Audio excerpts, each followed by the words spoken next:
So there's gonna be a Pacific Rim prequel series in develop. Well, it's in development. It's Pacific Rim prequel series at Legendary, and that's because they got a first look TV deal with Eric Heiserer. Don't know how to say it. How would you say this name? Heiser. No, there's two ERs, mate. Heiserer. So what? Heiserer. Heiserer. That's what I said. All right. I said Heiserer. It's a dumb name. Er. Anyway. Well, okay. Tell his parents. What the heck? I will. So look, at the end of the day, right? Pacific Rim prequel.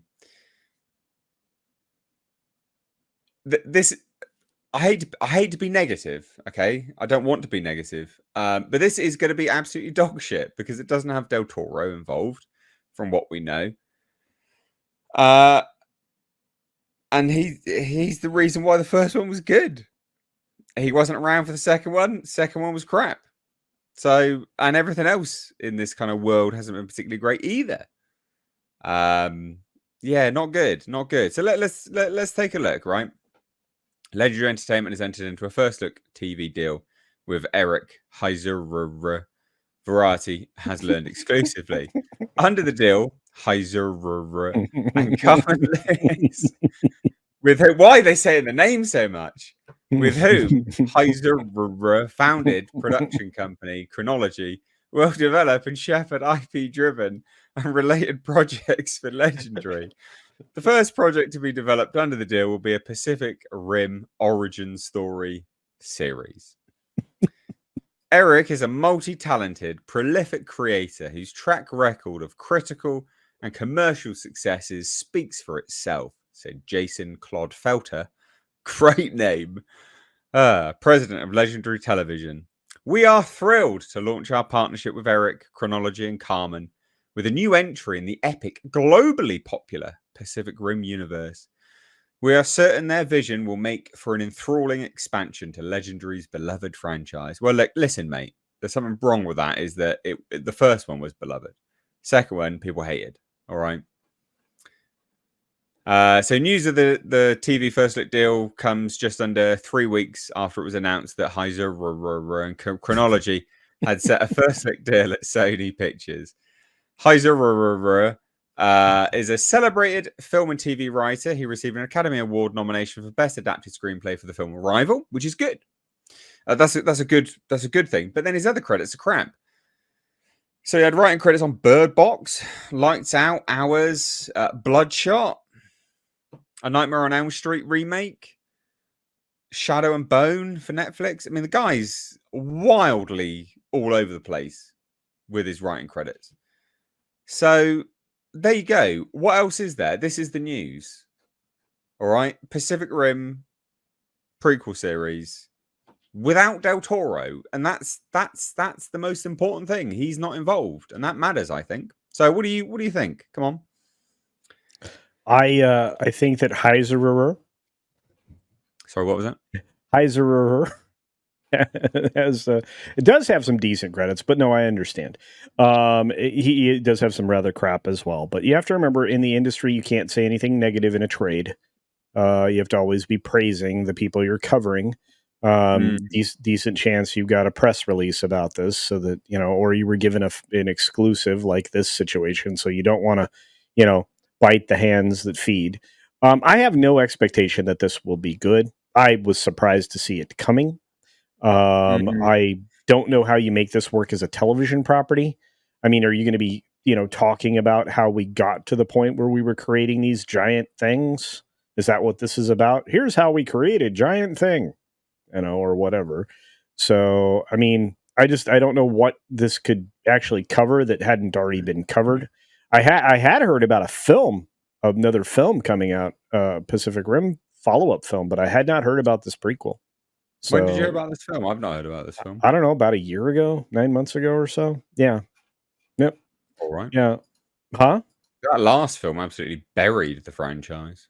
Yeah, for whatever reason, one of the people that I know actually was they just let it slip that was one of the things that was in a development cycle, along with a couple other things that have come true. So I don't I don't know what else to say about that, but I do know this. I don't want this. I don't think the audience wants this. And yes, the last film was not great. So there you are. But The last one was awful. My eh. God, it was terrible. Okay, well, I had to see Madam Web, Challengers, and wow, the Marvels. Um, I've seen a lot of very bad films recently. Yeah, true. We don't know if this is going to be live action or not either. And for TV as well, like if this is live action, all it's going to be is a bunch of people sat around talking for like Yeah, 6 episodes. Then the last 2 episodes, they'll be like, "Oh my God, we've got giant robots and there's some kaiju. There we go. That's it." yeah. Ugh.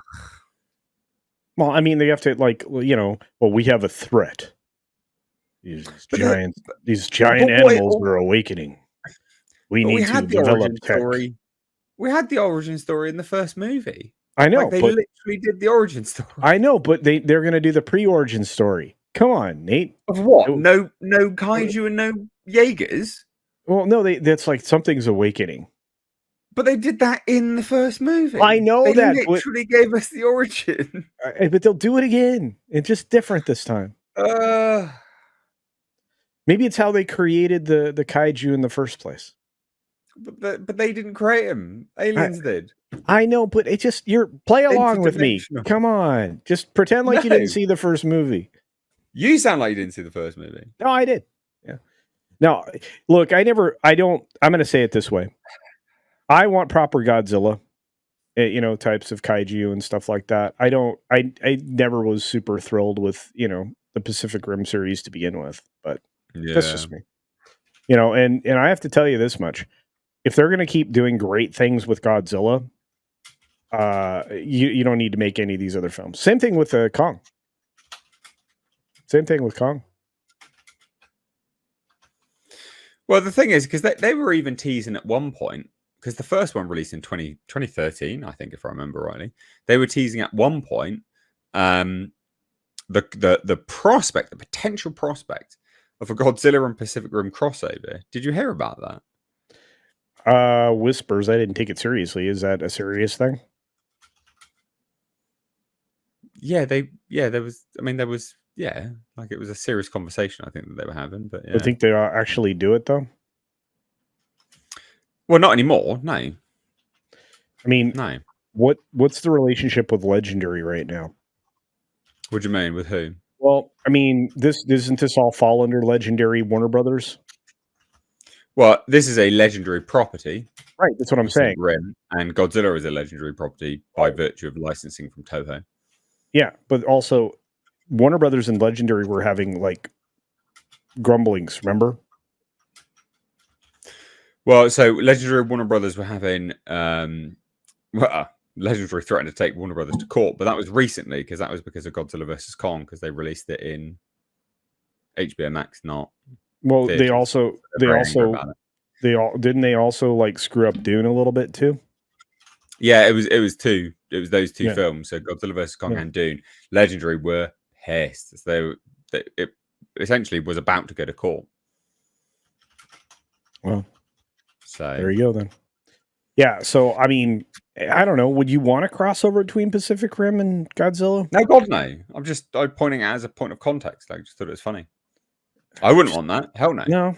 The Because thing is, Legendary so stupid with this, right? Because Legendary could have had quite literally their own version of Gundam with this, or Gundam like, right? But if you, I don't know if you heard the story, but Del Toro came out recent, a few years back, and revealed why he wasn't on board to do Pacific Rim 2, and it was because Legendary were late paying a deposit for the sound stages. What? Yeah. So yeah, literally, yeah. What exactly? So Legendary were late paying a deposit for the sound stages, right? And if they didn't pay the deposit that day, they wouldn't be able to get the sound stages for months. And Del Toro couldn't do that in months because he was then doing Shape of Water. So he was like, well, you're going to do it without me now then. I'm done. Sorry, I've got to go do Wow. Shape of Water, mate. So literally, we got garbage, right? We've got absolutely garbage Pacific Rim, quite literally because Legendary just were tardy. They were bad timekeepers. They're very, very, very tardy. Like absolutely outrageous. If people don't believe me, go look it up. That is legitimately what happened. I believe you. I mean, you know, and Del Toro's not like, it's not like he's sitting on his hands to be quite honest with you. I mean, he's a very busy person. Oh, he's prolific, isn't he? He's a prolific filmmaker. Oh, so funny. So funny. Yeah, so ladies and gents, look it up. Honestly, type in like Del Toro Pacific Rim 2. Crazy. Yeah, like why he didn't do it or something like that. And it's literally that story. He has come out and just said, yeah, that's what happened. He was like, well, he said, like, what do you mean we? I've now got to go and film Shape of Water. Because I think Legendary were like, no, it's okay, it's fine. Like we'll just go film it in China instead or something. And he was like, no, like it was here or nothing. Like no, I'm not going to China or something like that. I can't remember. So like, but that is so dumb. So dumb. Anyway, never mind. Shall we? Any other thoughts on this? No, just like, I don't know. When you sent this to me today and I went and did research on it, I was like, I really don't want this, nor would I care. So yeah, which is a shame because like you were right. I mean, there was potential there. I mean, the thing that annoyed me. Sorry to interrupt real quick, but yeah, and maybe you can expand upon this as well. Like the second one, it lost everything of why the first one was so good. So the first one, the Jaegers and the kaiju, they had weight, right? Look, obviously they're not real, right?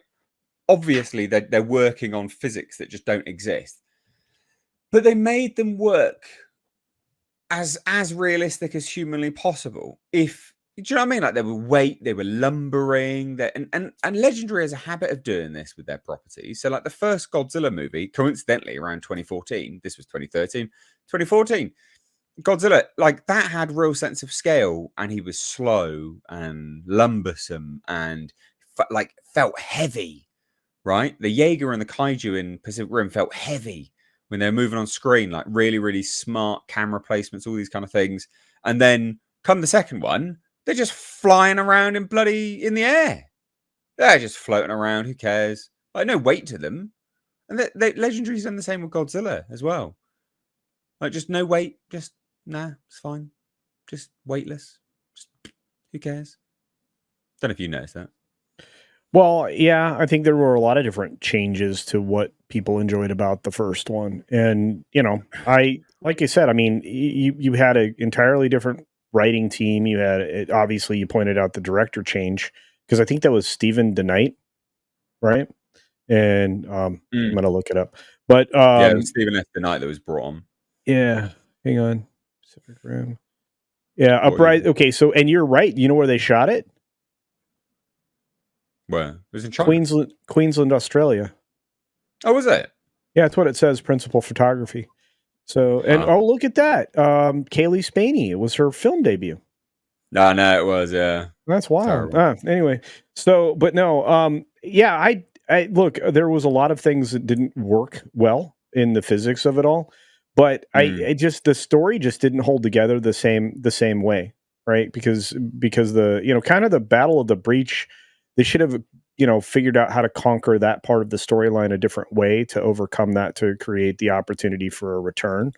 So, and I mean, they had to figure out a way to do the, floating about thing because, they were dealing with different kinds of monsters, but ultimately, just, it didn't, look and feel is one thing, but having the same aesthetic and the same believability, what you refer to as weight, I think is why a lot of things that are sequels or threequels, why they fall apart, is because nothing feels the same. And I think that's probably the thing that it suffered from the most, at least in my opinion. It's the same thing with remaking something like they just did it, Willy Wonka, right? It doesn't Mhm. have the same look and feel, right? And that one survived of its own merit, mainly because of old lady's fascination with the twink guy, Timothy Chalamet. But it wasn't anything extraordinary as far as a film, and it didn't have the same aesthetic or look or feel. It also substantially changed the story for no reason at all. Um, so Yeah. yeah, for me though, that's how it falls apart. It's one of the things. It's one of the reasons why some of the Aliens movies don't land either. Is because it Mm. doesn't look like Aliens. This last one, which we're going to talk about in a little bit, Romulus, looked Mm. like the first two films. Well, we'll get No, to that. I've got a super chat here about this stuff. no, Oh shit, my Nullif says the whole concept with Pacific Rim was terrible from the get go. Independence Day aliens using giant monsters to take the resources from Earth. No, they weren't doing that. They were. I thought they were destroying the planet so they were destroying all life so they could come through, weren't they? It's been a while since I watched the first one.